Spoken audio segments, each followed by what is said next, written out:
Sup, X. I was debating if I should post this story, but after a few weeks of nothing happening, I decided to say fuck it and post it. So first, some context. I work as a ranger in the Barganzinski State Natural Reservoir near the Lake Baikal. Over the past years I've come to find out that Lake Baikal is a very fucked place.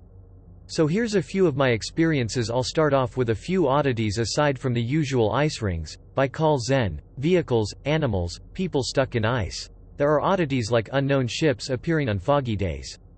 I remember spotting a few unidentified ships in my time, and I've heard stories of really old-looking ships appearing in the fog. Another creepy thing that happens is dead animals washing up. Now that's nothing out of the ordinary, but some of the animals wash up completely hollow. Anything from fish to birds to even seals. Speaking of washed-up animals, sometimes people stumble across the corpse of a golemyanka. Pick is what the fish looks like, so you can't blame people for being scared shitless when they see one. So onto the interesting green text-worthy stuff. Be around 9 or 10, me and friends go hang out. It's the winter. During the winter Lake Baikal freezes up completely, so me and my friends are walking on the ice. We're hanging out and one of my friends calls us to him. He's crouched and is staring at the ice. He points and tells us to look. Two prints are pushing against the ice. They look like suckers, but with fingers. They start moving, so we follow. Part 2. We keep following until we hear a crack. Mostly Baikal is pretty safe to walk on, but it's better to be safe than sorry, so we stop. The prints keep going. Then the ice cracks open. Two massive limbs come out of the ice. They suck onto the ice and a creature rises up from the water. This thing looked like a cross between a lobster and a mosquito. Thing only walked on 2 legs. It was like 3 or 4 fucking meters tall. As soon as we see it we run like hell, slip on ice like a retard. Friends abandoned me. Thanks, think I'm dead. Thing just walks by and keeps going. I come back home bawling my eyes out. Try to explain, but can't. Parents slap me and tell me to not go on a frozen lake without supervision. People commonly report seeing something similar in the north of the Baikal. Dark color, 2 legs, straw mouth, crustacean. I think I've gotten around 7 similar reports. On watch duty, I might have seen it on a few occasions, but it was always too far to really make out. First creepy thing that happened on the job. Boat goes missing. It shows up like a week later. We go to investigate. The boat is completely empty, so we dock it while the search party looks for survivors. So I'm hanging out. Guy watching over the boat calls out through the radio. There's an intruder on the boat. We go check on it. There's a dude with a hat just hanging out on the boat. Guy's really weird though. It's like he isn't even fully solid. County worker tries to get near the guy. The dude fucking splits apart into a few pieces and they all jump into the water.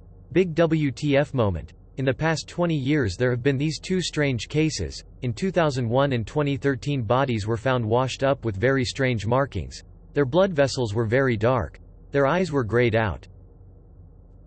And their muscles were very tensed up. In the first case forensics came back telling us it was just drowning and exposure. Second time we struggled to even contact them. Eventually they came back with the same result. Drowning and exposure. Thing is though, these people were incredibly experienced in their field. Another thing was that the second guy was reported missing 2 weeks before we found him. Yet his body was in prime condition. So about 2 months ago we get a report of a washed up body. We came to check on him. It was an old person who hit his head somehow and drowned. His skin was pale and his vessels stood out. I could tell he didn't die like the other 2, but the look of him reminded me of them too. Just to preface, he did not die the same way as those 2. Clear differences were signs of decomposition, his body being relaxed and his eyes having color. L brought up the similarity to my coworker. He didn't know about it, so I promised to tell him later. We met up at a local cafe afterwards. We were talking about the cases. Then we got interrupted by this old dude. We call him Starik. For the longest time I assumed he was just some schizo. Dude is very dirty, mutters to himself, has no friend or family, spends most of his time on the shore taking notes. He's not violent, but most people consider him a nuisance, so he intervenes and instantly asks if their eyes were gray. I tell him, yes. Starik jumps in excitement. This gets awkward, so we get ready to leave. Starik chases after us and asks us if they were decomposing. Now I'm intrigued. So I give him the benefit of the doubt and tell him to go off. Starik then starts lay it out. I'll relay his words in bullet points. The thing that is responsible for those 2 deaths is called a crawling jellyfish. It can filter oxygen both from air and water. Its tentacles produce an adhesive which lets it crawl on land. It also produces an insanely strong poison. It works by completely destroying blood cells, and the slightest concentration of it can have disastrous effects on the body. The poison this jelly uses is 84% pure. The effect of the poison darkens the blood and destroys the pigmentation of the eyes. It also works as an amazing antibiotic which can preserve the body for more than a month. The chemical reaction between the poison and water tenses up the muscles, and they are exclusive to the Lake Baikal. They used to be a huge problem during the first half of the 20th century. Post-WW2, the government decided to use cyanide to kill off their populations. This poisoned the water supply, but it was covered up. He predicts their current population to be at the double digits. After this, I'm a bit taken aback. While Starek was going off, some guy tells him to shut up and fuck off. Starek leaves, but I'm really interested if he's got more to share. After a week, I kind of forgot about the whole ordeal. Then I spotted Starek taking notes while on my patrol. Elle approached him and asked what's up. Dude almost jumped out his skin when I did so. I asked, is everything okay? He told me, yeah, with a shaky voice. Then I asked him about the dude that kicked him out the other day. Tells me that it's nothing. So I ask if he can tell me more about that jellyfish. He apologizes and tells he has to leave. I think to myself, how can a fucking hobo be busy? I start following him around and try to get him to talk. Starek just gives me the silent treatment.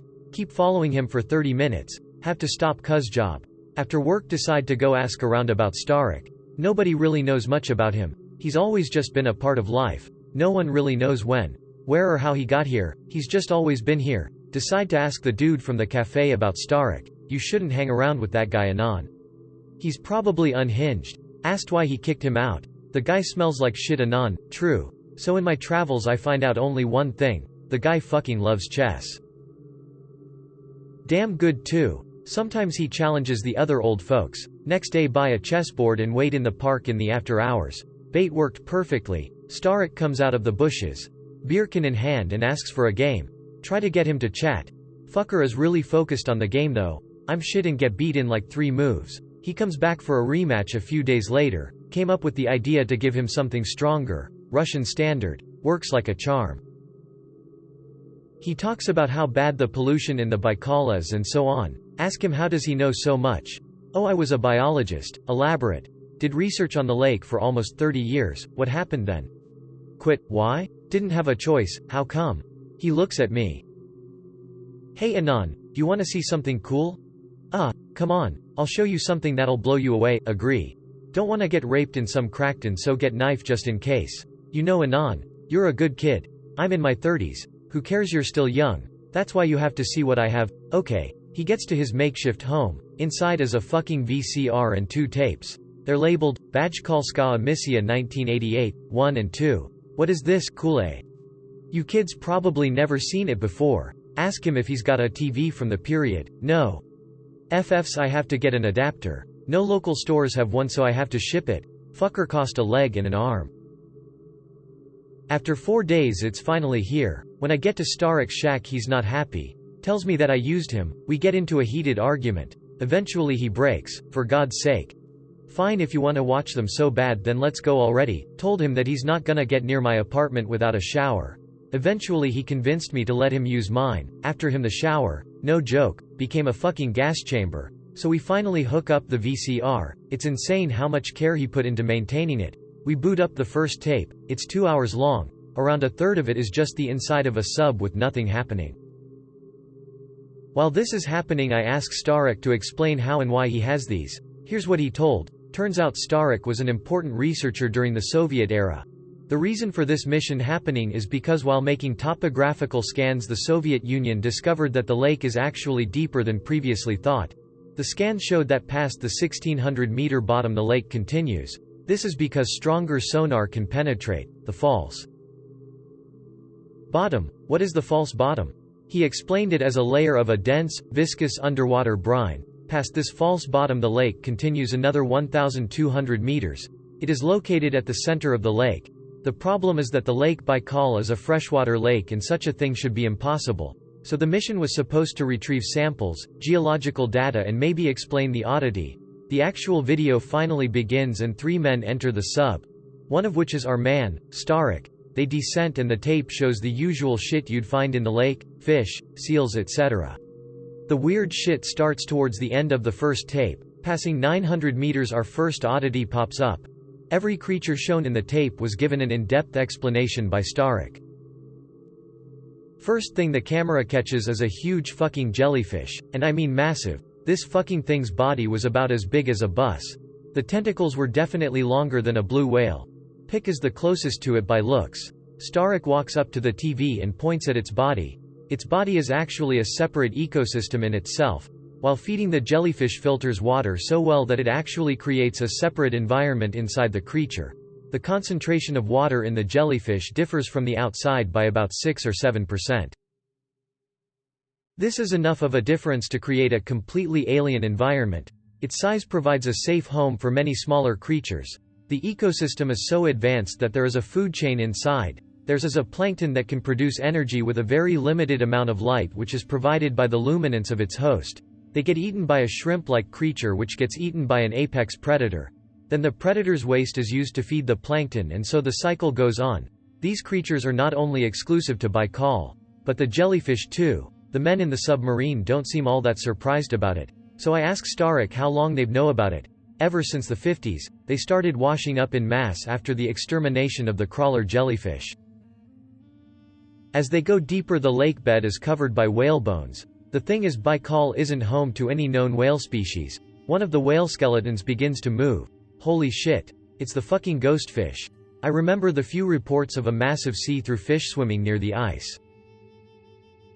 Here's how Starek explained it. It turns out that the bones are reanimated by a single-celled organism. This organism begins to build a colony by mooching of the minerals in these whale bones. Eventually they construct a membrane around the skeleton which vaguely resembles a whale.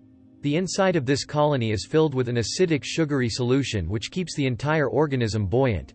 It then travels in the lake, its new source of food being microorganisms that it digests using the solution. Though after a long time the solution will damage the whale's bones to the point where they cannot support the construct. The organism most likely dies here, because at this stage it can't filter water without moving. As they descend deeper weird things keep appearing. Crabs with legs the length of cars. A giant centipede-like creature, huge eels, tentacled creatures that connected in rings. What I think might have been trilobites, and more that I couldn't make out. Once they go down past 1,600 meters life becomes more scarce. Eventually they reach the false bottom. It is a massive brine pool. There is zero life around it, 1 or 2 dead fish surface from the brine periodically. Starek said that they took samples of the water above the brine. Said that the only life there were a few species of extremophile bacteria, but even they were struggling to survive. Okay, this is the part one was debating to post. Looking at what happens next fucked with my mind so hard I had to move away. So here's a content warning. I don't know if there really needs to be one, but here it is. Read at your own risk. They penetrate into the brine layer. At this point Starek stops the tape and tells me to stop watching. I ask why, but he ignores me and goes to take the tape away. I try to stop him, but he takes the tape and only that tape and runs off. For a week I ask him to let me finish it. He constantly shoots me down. My curiosity got the better of me. I knew that Starek wasn't a vigilant guy, so when he went for one of his regular walks around the shore, I went to his shack and took the tape.